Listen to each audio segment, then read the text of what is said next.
जगत गुरु आदि शंकराचार्य जी महाराज के चरणों में वंदन है। विवेक चूड़ामणि। प्रेम की आत्मार्थ था। विषय स्वतः प्रिय नहीं होते, किंतु आत्मा के लिए प्रिय होते हैं, क्योंकि स्वतः प्रियतम को सबका आत्मा ही है। स्वतः प्रियतम तो सबका आत्मा ही है। इसलिए आत्मा सदा आनंद स्वरूप है। इसमें दुख कभी नहीं है। तभी सुषुप्ति में विषयों का अभाव रहते हुए भी आत्मानंद का अनुभव होता है। इस विषय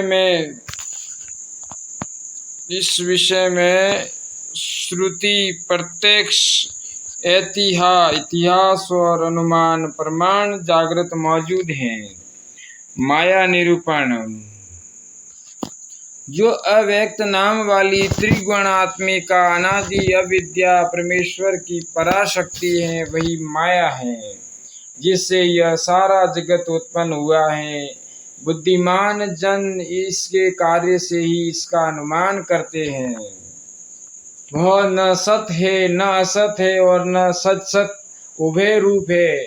न भिन्न है, न अभिन्न है, और न भिन्नाभिन्न उभय रूप है। न अंग सहित है, न अंग रहित है, और न सांगानंग उभयात्मिका ही है, किंतु अत्यंत अद्भुत और अनिर्वचनीय रूपा जो कही जा सके ऐसी है। रज्जु के ज्ञान से सर्व ब्रह्म के समान व अद्वितीय शुद्ध ब्रह्मा के ज्ञान से ही नष्ट होने वाली है। अपने अपने प्रसिद्ध कार्यों के कारण सत्व, रज और तम ये उसके 3 गुण प्रसिद्ध हैं। रजोगुण क्रिया रूपा विक्षेप शक्ति रजोगुण की है, जिससे सनातन काल से समस्त क्रियाएं होती आई हैं, और जिससे राग आदि और दुख आदि जो मन के विकार हैं सदा उत्पन्न होते हैं। काम, क्रोध, लोभ, दंभ, असूया, गुणों में दोष देखना, अभिमान, ईर्ष्या और मत्सर ये घोर धर्म रजोगुण के ही हैं। अतः जिसके कारण जीव कर्मों में प्रवृत्त होता है, वह रजोगुण ही सबके बंधन का हेतु है। तमोगुण जिसके कारण वस्तु कुछ की कुछ प्रतीत होने लगती है, वह तमोगुण की आवरण शक्ति है। यही पुरुष के जन्म मरण रूप संसार का आदि कारण है, और यही विक्षेप शक्ति के प्रसार का भी हेतु है। तम से ग्रस्त हुआ पुरुष अति बुद्धिमान, विदुर चतुर और विद्वान चतुर और शास्त्र के अत्यंत सूक्ष्म अर्थों को देखने वाला भी हो तो भी वह नाना प्रकार समझाने से भी अच्छी तरह नहीं समझता है। वह भ्रम से आरोपित किए हुए पदार्थों को ही सत्य समझता है और उन्हीं के गुणों का आश्रय लेता है। अहो दुरंत तमोगुण की यह महती आवरण शक्ति बड़ी ही प्रबल है। इस आवरण शक्ति के संसर्ग से युक्त पुरुष को अभावना, विपरीत भावना और असंभावना और विप्रतिपति ये तमोगुण की शक्तियां नहीं छोड़ती हैं, और विक्षेप शक्ति भी उसे निरंतर डावाडोल ही रखती है। अज्ञान, आलस्य, जड़ता, निंद्रा, प्रमाद, मूढ़ता आदि तम के गुण हैं। इनसे युक्त हुआ पुरुष कुछ नहीं समझता। वह निद्रालु तथा स्तंभ के समान जड़वत रहता है। ब्रह्मा नहीं है जिससे ऐसा ज्ञान हो, वह अभावना कहलाती है। मैं शरीर हूँ, यह विपरीत भावना है। किसी के होने में संदेह असंभावना है, और है या नहीं इस तरह के संशय को विप्रतिपत्ति कहते हैं।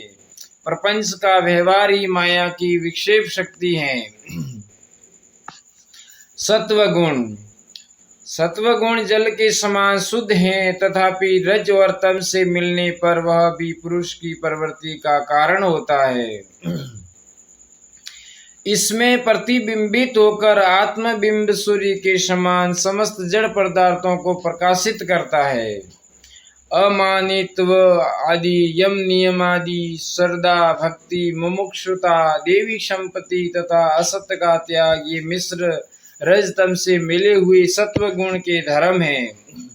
प्रसन्नता, आत्मानुभव, परम शांति, तृप्ति, आत्यंतिक आनंद और परमात्मा में स्थिति, ये विशुद्ध सत्व गुण के धर्म हैं, जिनसे मुमुक्षु नित्यानंद रस को प्राप्त करता है।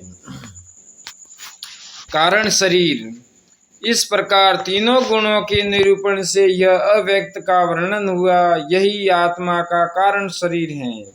इसकी अभिव्यक्ति की अवस्था सुषुप्ति है, जिसमें बुद्धि की संपूर्ण वृत्तियां लीन हो जाती है, जहाँ सब प्रकार की प्रमा ज्ञान शांत हो जाती हैं, बुद्धि बीज रूप से ही स्थिर रहती हैं, वह सुषुप्ति अवस्था है। इसकी प्रतीति मैं कुछ नहीं जानता ऐसी लोक प्रसिद्ध उक्ति से होती हैं।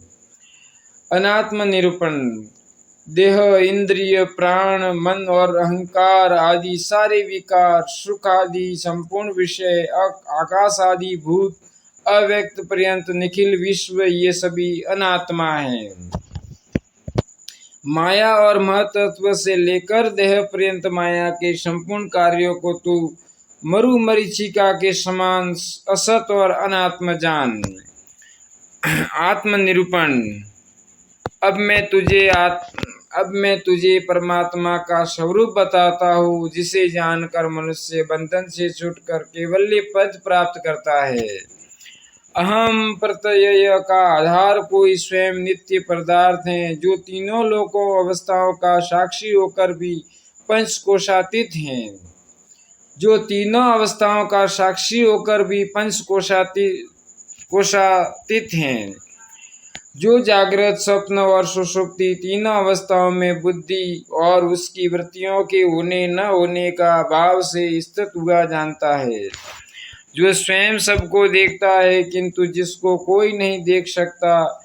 जो बुद्धि आदि को प्रकाशित करता है, किंतु जिसे बुद्धि आदि प्रकाशित नहीं कर सकती। जिसने संपूर्ण विश्व को व्याप्त किया हुआ है, किंतु जिसे कोई व्याप्त नहीं कर सकता, तथा जिसके भासने पर यह आभास रूप सारा जगत भाषित हो रहा है। जिसकी सनिधि मात्र से देह, इंद्रिय, मन और बुद्धि प्रेरित हुए से अपने अपने विषयों में वर्तते हैं। अहंकार से लेकर देह पर्यंत और सुख आदि समस्त विषय जिस नित्य ज्ञान स्वरूप के द्वारा घट के समान जाने जाते हैं, यही नित्य अखंड नंदानुभव रूप अंतरात्मा पुराण पुरुष हैं, जो सदा एक रूप और बोध मात्र हैं, तथा जिसकी प्रेरणा से वाग आदि इंद्रियां और प्राण चलते हैं। इस सर्वात्मा अर्थात बुद्धि रूप गुहा में स्थित अव्यक्ताकाश के भीतर एक परम प्रकाश में आकाश सूर्य के समान अपने तेज से इस संपूर्ण जगत को देदीप्यमान करता हुआ बड़ी तीव्रता से प्रकाशमान हो रहा है। वह मन और अहंकार रूप विकारों का तथा देह, इंद्रियों और प्राणों की क्रियाओं का ज्ञाता है, तथा तपाए हुए लोह पिंड के समान उनका अनुवर्तन करता हुआ भी न कुछ चेष्टा करता है और न विकार को ही प्राप्त होता है। वह न जन्मता है और न मरता है, न बढ़ता है, न घटता है और न विकारों को प्राप्त होता है। वह नित्य और इस शरीर के लीन होने पर भी घट के टूटने पर घटाकाश के समान लीन नहीं होता। प्रकृति और उसके विकारों से भिन्न शुद्ध ज्ञान स्वरूप निर्विशेष परमात्मा सत असत सबको प्रकाशित करता हुआ जागृत आदि अवस्थाओं में अहम भाव से स्फुरित होता हुआ बुद्धि के साक्षी रूप से साक्षात विराजमान है। तू इस आत्मा को संचय चित्त और बुद्धि के प्रसन्न होने पर यह मैं हूँ ऐसा अपने अंतःकरण में साक्षात अनुभव कर और इस प्रकार जन्म मरण रूपी तरंगों वाले इस अपार संसार सागर को पार कर तथा ब्रह्मा रूप से स्थित होकर ब्रह्म रूप से स्थित होकर कर्तार्थ हो जा। आदि गुरु शंकराचार्य भगवान की जय हो। मित्रों, अगर आपको यह वीडियो पसंद आया हो तो इस वीडियो को लाइक करना, ऐसे ही वीडियो सुनने के लिए चैनल को सब्सक्राइब करना और शेयर करना।